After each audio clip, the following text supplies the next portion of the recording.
สายฟ้ามื้อนี้เฮ็ดหยังมื้อนี้กินหมูกระทะฟ้ากินหมูกระทะผู้ใดเด้เลี้ยงหมูกระทะนี่ไม่ดีแม่พี่โอ้มีแม่นบ่แม่จากฝั่งไทยอืมฮู้จักชื่อเพิ่นอยู่ฟ้าเบิ่งอ้ายเบิ่งดูกุ้งอ่ะอ้ายเคยเห็นเบิ่งจับมาเบิ่งดูแม่นนะกุ้งอันนี้ฮะแม่นนะป้าอ้ายมีเคยเห็นอันนี้มันตอดได้ฮะมันตอดได้ฮะแม่นกุ้งมาแต่ไทยบ่ว่าจังนี่ที่โทรเบิ่งดูทุกคนเอ้ยเอามันตอดได้ยาใส่ฟ้ามันตอดได้นั่นน่ะเอาไว้มันสิตอดนะมันปักได้โมมี่ค่ะมีแม่น FC อยู่ฝั่งไทยบ่เลี้ยงหมูกระทะฮะผู้ใหญ่จะดีโอ้ผู้ใหญ่ใจดีจากฝั่งไทยบ่พี่น้องเอ้ยบ่บ้างก็สิได้กินหมูกระทะ FC ผู้ใหญ่ใจดีจากฝั่งไทยเด้อพี่น้องมื้อนี้ก็สิได้มากินหมูกระทะอยู่บ้านสายฟ้าก็รู้สึกดีเจอได้พ่อแม่พี่น้องเอ้ยที่ว่าพ่อแม่พี่น้อง FC อยู่ฝั่งไทยเนาะเมตตาน้องสายฟ้าแล้วก็มันในท้องมันสีดำเมตตาน้องสายฟ้าแล้วก็ไผที่มาถ่ายคลิปบ้านสายฟ้านะ FC อยู่ประเทศไทยนะเพิ่นนะรับสมเพิ่มเมื่อทุกคนเพิ่นว่าให้กำลังใจให้เมื่อทุกคนเนาะก็ย้อนว่าเพิ่นมีน้ำใจพ่อแม่พี่น้องเพิ่นเจอดีเนาะเพิ่นเจอดีแล้วเพิ่นเมตตาสงสารแน่พ่อแม่พี่น้องเนาะสายฟ้าปลูกตี้อันนี้ฮะผักวงนี่ครับหรือว่าสีอันนั้นก็ได้บ่ปลูกแค่นั้นมันเปื้อนบ่ใส่ขั้น3แล้วแช่น้ำไว้มื้ออื่นเช้าไอ้สิปลูกให้นี่เอาเจ็ดเบิ่งนี่ฮะมันเปื้อนเด้นะมันเปื้อนเด้เห็นบ่น่ะผูกคุ้มอันนั้นเฮาก็บ่ได้ถมซ้ำมื้ออื่นเฮาสิได้ถมอยู่บ่แหละทุกคนเพราะว่าให้น้ำมันไหลลงไปเลยนะใช่ปะแล้ววันนี้เขาต้องทมนี้ไว้แล้วเห็ดเดี๋ยวเขาก็เห็ดตัวลูกน้อยไว้มันบ่แบบถมเลย FC บ่อยากให้มียุ่งกันเด้แบบไว้แล้วอันนี้น่ะมันสิไปทางไหนมันก็ไหลลงหั่นคือเก่าแต่ว่ามันสิเป็นขี้ตมก้อนแถวอิฐนะเพราะว่ามันยังบ่ทันแน่นเด้เปิดก๊อกแล้วบ่ฮะบ่บ่มานี่ไอ้สิถามนี่ดีใจอยู่บ่อันผู้ใหญ่ใจดีจากฝั่งไทยเพิ่นซอยเหลือครอบครัวเจ้าเคยมีอยู่บ่เคยมีแบบนี้บ่ตะกี้ฮะเคยเพิ่นเคยซื้อให้กินอยู่บ่เคยกินตลอดส่วนหลายน่ะ FC ผู้ใหญ่ใจดีฝั่งไทยกับอยู่มีกาแม่นบ่ดีใจนำเจ้าเด้อบ่แม่นแม่เล็กก็ซื้อให้กินตลอดบ่ผู้ใดจ้ะผู้ใหญ่ใจดีหลายแต่ว่าบางคนเพิ่นบ่ออกซื้อบ่อันนี้ก็บ่ได้ออกเสียงแต่ว่าแม่เล็กเพิ่นก็ซอยหลายอย่างเนาะโดยอาหารคุณนี่เด้แล้วก็จับไข่ในตู้ไข่ในซึ่งบ่บางดีใจเด้อเพิ่นพี่น้องเจ้าซีนแห้งตัวปิ้งกินมื้อเว้นนี่เด้นั่นแหละส่วนหลายก็บ่บางได้ยินแต่ว่า FC ฝั่งไทยว่านี่นะบ่บางก็ดีใจนำเจ้าเด้อสายฟ้าเด้อที่มีผู้ใหญ่ใจดีเมตตาครอบครัวเจ้าเนาะบ่ว่าเฮามื้อที่นี่บ่ได้กินข้าวเช้าแต่ไอ้ก็มีเคยกินจ้าเกิดได้กินข้าวเช้าฮักกะตอนเบาแก้วมาเด้แล้วก็ตอนนี้เลยแหละเนาะบ่เคยมี FC ฝั่งไทยเพิ่นกินอยู่นี่ซื้อซินดาดให้กินได้พ่อแม่พี่น้องเอ้ยฮักก็มาบ้านสายฟ้านี่แหละกะซั่นก็ไม่ได้กินใช่ว่าเอ้ยเรียนเฮาสายตุกสายฟ้าดีใจอยู่บ่แต่อ้ายเฮามาแบบนี้ดีใจอยู่ข้าสิอ้ายมื้อได้ซะไปเสื้อน่ะเห็นเลยแม่ยังน่ะแม่นพ่อโสเส้นร้อนบ่ได้แจวโอ้น้ำไม่ยังอันนี้น้ำหมกพริ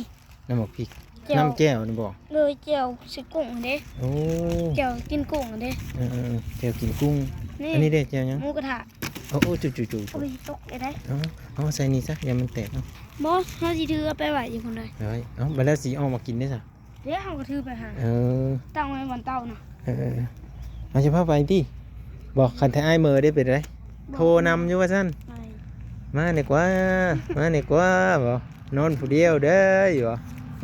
ก็กินฮอดเพิ่นอยู่ทุกคนเพิ่นก็นอนผู้เดียวเนาะนอนผู้เดียวแล้วเฮาก็บ่ฮู้จักสิซอยเพิ่นแหละเนาะว่าล้างบ่เสร็จอันนี้บ่ได้ เป็นหยัง ล้างซะบ่ ล้าง ไม่ได้ล้างดอกเพราะว่ามันเย็นแล้วเด้มีแต่เฮาตัดหรือว่าเฮาบ่ตัดก็แก้เลยเอาตัวนี้ก็ถือไปนำไฟฟ้า เป๊ปซี่เอามาไว้กินมื้ออื่น มาพี่แหละอันนี้แม่นกาเกมสิได้อันกินหมูกระทะ มาถือเองก็ได้งั้นจะเมื่อย เอ้าฟ้าสายผ้าคำนี้ไอ้ใจฟูเลยสายผ้าเอ้ยใจฟูวอกแวกเลย ใจฟูวอกแวกมาซะมีเยอะเหม่อได้แบบเนี้ยสายผ้าพอได้ยินคำนี้แล้วคนมีเยอะเหม่อดิสายผ้าวะ คือพักไปนำก่อน ฮะถือยังละบัดนี่พักโอ้ยมาไอ้ถือซอยเอากุ้งมาให้เขาก็ได้จานหนึ่ง โอ้สิถือกุ้งอีกเอ้าบ่ไอ้ถือซอยนะโอ้เฮ็ดได้ซะเอาไป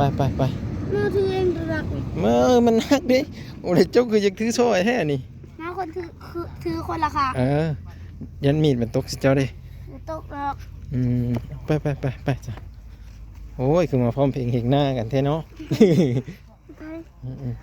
นักอยู่ได้ อืม ไปกินอยู่เตียงบ่ มีอยู่เต่งเลยได้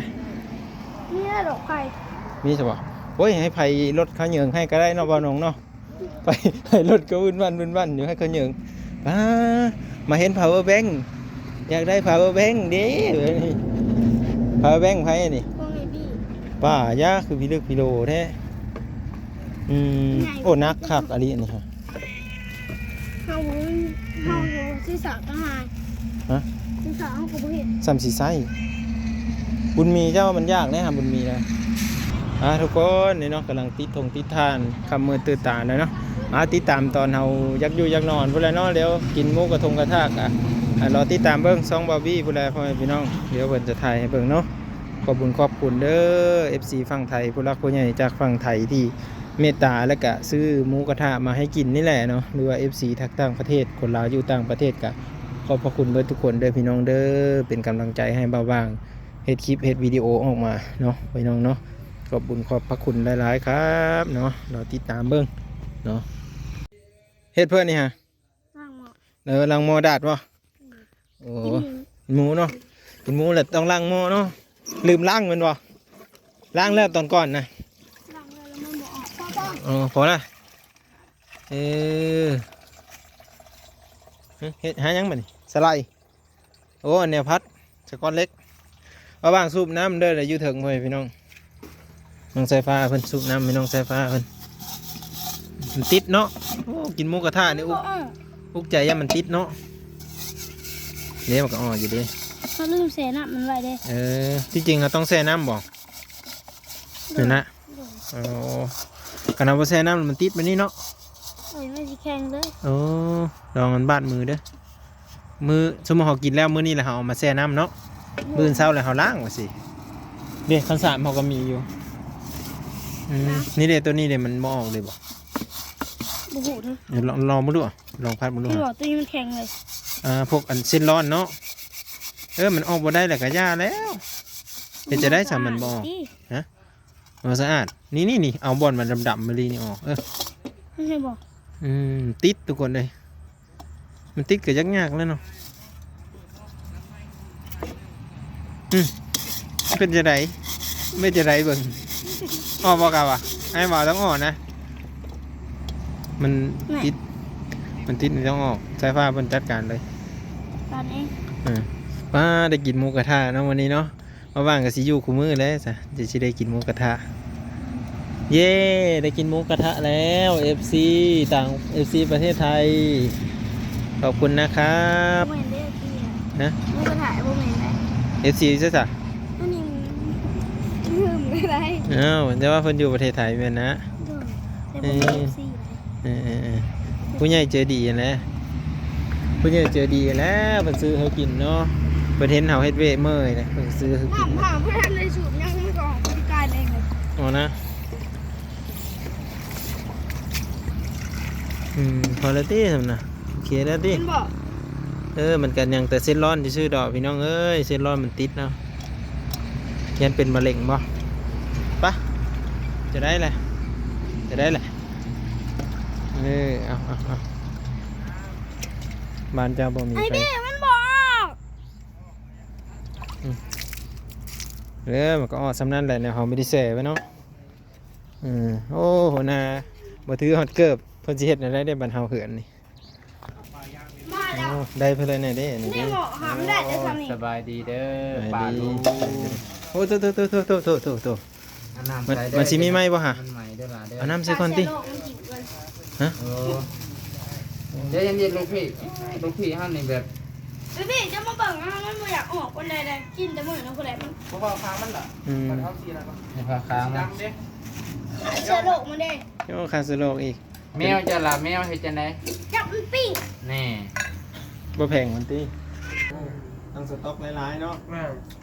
ยามคืนมาดิห้องห้องห้องมาได้เนาะต้องจัดเต็ม จัดเต็มเลย